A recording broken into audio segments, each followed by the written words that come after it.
आज का हमारा ये विश्लेषण थोड़ा अलग है।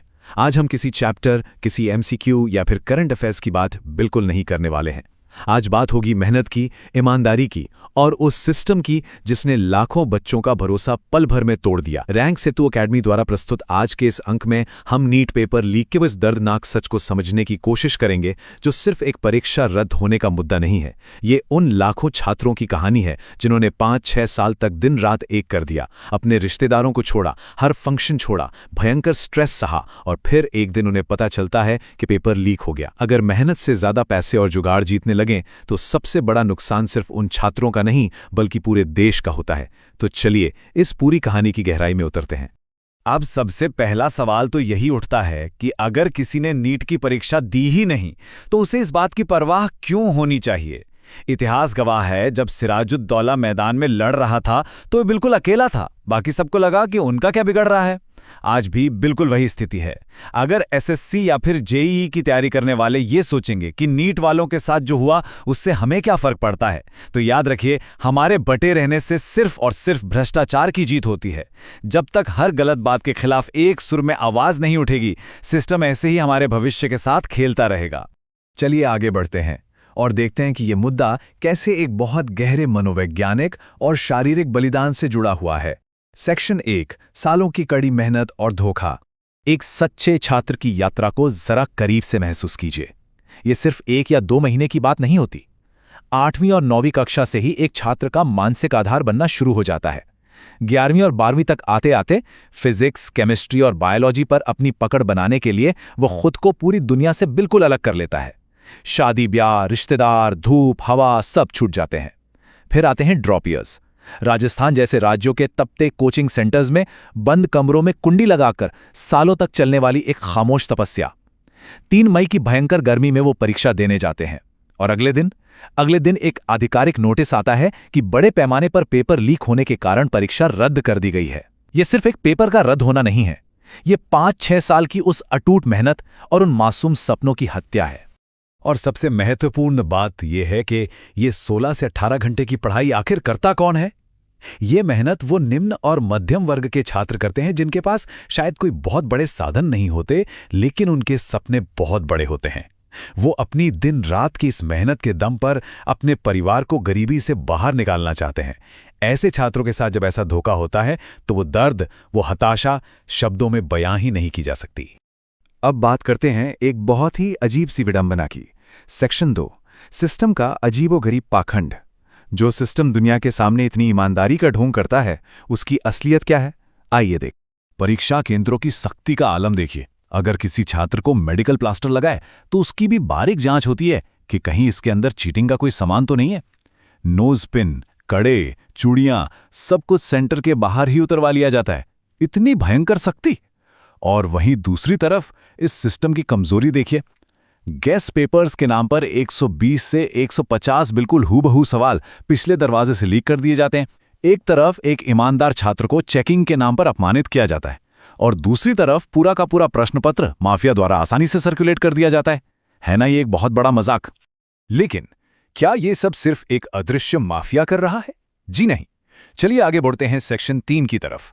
असली मुजरिम, भ्रष्ट माता पिता। सबसे कड़वी सच्चाई तो यह है कि 12वीं कक्षा के बच्चे लीक हुए पेपर नहीं खरीदते, उनके माता पिता खरीदते हैं। जरा सोचिए, एक 17 या 18 साल के स्कूली बच्चे के पास इतना पैसा या नेटवर्क कहां से आएगा कि वो सीधे किसी बड़े माफिया से संपर्क करे। ये वो अल्ट्रा रिच और भ्रष्ट माता पिता हैं जिन्हें अच्छे से पता है कि उनके बच्चे पढ़ाई में फिसड्डी हैं। वो अपने ही बच्चों को शॉर्टकट और बेईमानी का गलत रास्ता दिखाते हैं ताकि बस उनके नाम के आगे डॉक्टर लग जाए। बच्चे इसमें असली मुजरिम नहीं है। असली मास्टरमाइंड तो घरों के अंदर बैठे वो लोग हैं जो इस पूरी करप्शन को फंड कर रहे हैं।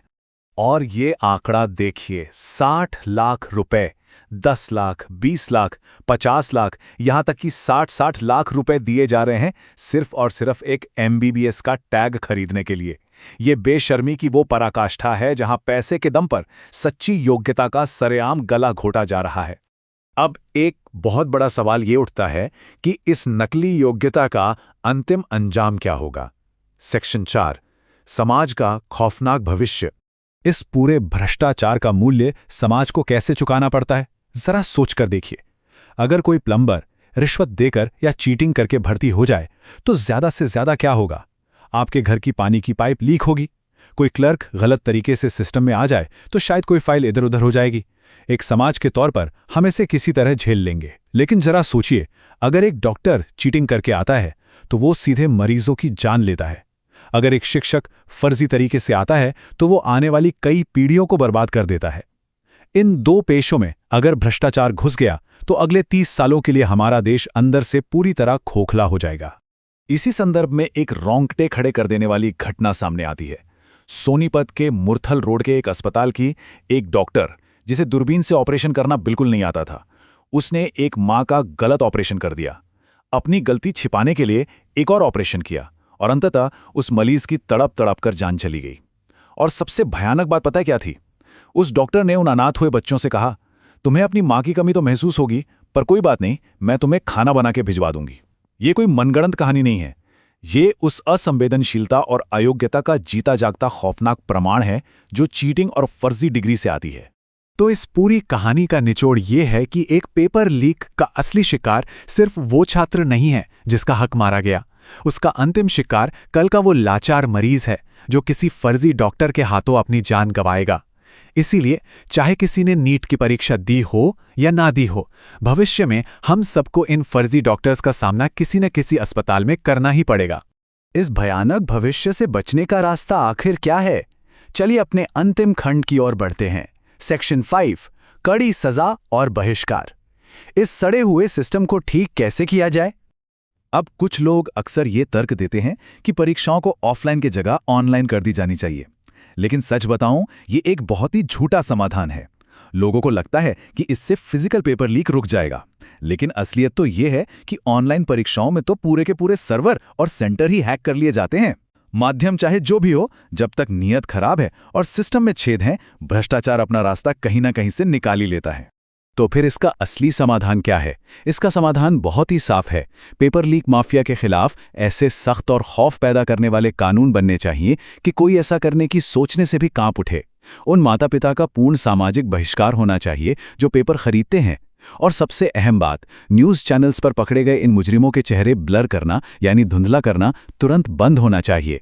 उनके चेहरे पूरे समाज को बिल्कुल साफ साफ दिखाए जाने चाहिए। सबको पता चलना चाहिए कि ये वो चोर हैं जो गरीब और ईमानदार छात्रों के हक पर दिन दहाड़े डाका डाल रहे हैं। हमें हमेशा याद रखना चाहिए कि हमारे विचार शब्द बनते हैं और वही शब्द आगे चलकर नीतियां बनते हैं। इसलिए इस मुद्दे पर आवाज उठाना बहुत जरूरी है। जब समाज में एक सामूहिक गुस्सा होगा, तभी संसद में ऐसे सख्त कानून बनेंगे जो इस धांधली को जड़ से रोक सकें। चुप बैठने का सीधा सा मतलब है इस भ्रष्टाचार को अपनी खामोशी से समर्थन देना। अंत में हम सबको एक बहुत ही गंभीर सवाल अपने आप से पूछना है। अगर पैसा हमेशा कड़ी मेहनत को इसी तरह हराता रहा, तो कल जब कोई अपना जिंदगी और मौत से लड़ रहा होगा, तो अस्पताल में उसका इलाज कौन करेगा? ये सिर्फ एक परीक्षा के रद्द होने की बात नहीं है, ये मेहनत की मौत है। ये समय है हम सबके एकजुट होने का।